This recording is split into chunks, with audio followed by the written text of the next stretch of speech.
শিক্ষান্ত পৰীক্ষা আৰু উচ্চতৰ মাধ্যমিকৰ পৰীক্ষাৰ ফলাফলক লৈ এটা ডাঙৰ খবৰ দিব বিচাৰিছো অহা 30 মেত মেট্ৰিকৰ ফলাফল আৰু 31 মেত উচ্চতৰ মাধ্যমিকৰ ফলাফল আৰু এই স্পষ্ট ইংগিত দিছে খোদ অসমৰ শিক্ষা মন্ত্ৰী গৰাকী এটা ডাঙৰ ঘোষণা ফলাফলক লৈ 30 মেত মেট্ৰিকৰ ফলাফল ঘোষণাৰ পূৰ্ণ সম্ভাৱনা আছে 31 মেত উচ্চতৰ মাধ্যমিকৰ ফলাফল দিয়া হ'ব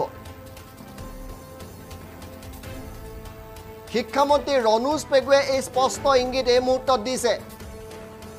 গতিকে যি সকল শিক্ষাৰ্থী আছিল পৰীক্ষাৰ্থী আছিল তেওঁলোকক এই খবৰ দিছো যোৱা বছৰৰ সৈতে একে তাৰিখত এই বছৰৰ ফলাফল দিয়া হ'ব যোৱা বছৰ 30 আৰু 31 তাৰিখে দিয়া হৈছিল ফলাফল 30 মেত মেট্ৰিকৰ ফলাফল ঘোষণা হ'ব এবাৰ আৰু 31 মেত উচ্চতৰ মাধ্যমিকৰ ফলাফল যি সকল মেট্ৰিকৰ পৰীক্ষাৰ্থী আছে তেওঁলোক সাজু হওক আৰু এইচএছৰ যি সকল পৰীক্ষাৰ্থী আছে তেওঁলোক সাজু হওক অহা 30 মে আৰু 31 মেত অগা পিছাকৈ দুইটা পৰীক্ষাৰে ফলাফল ঘোষণা কৰা হ'ব বুলি স্পষ্ট ইংগিত দিছে শিক্ষামন্ত্ৰী ৰনোজ পেগুৱে যোৱা বছৰ যিটো তাৰিখত দিছিল এই বছৰো একেটা তাৰিখতে পৰীক্ষাৰ ফলাফল দিয়া হ'ব এয়া খোদ শিক্ষামন্ত্ৰী গৰাকীয়ে প্ৰকাশ কৰিছে 30 মেত মেট্ৰিকৰ ফলাফল আৰু অহা 31 মেত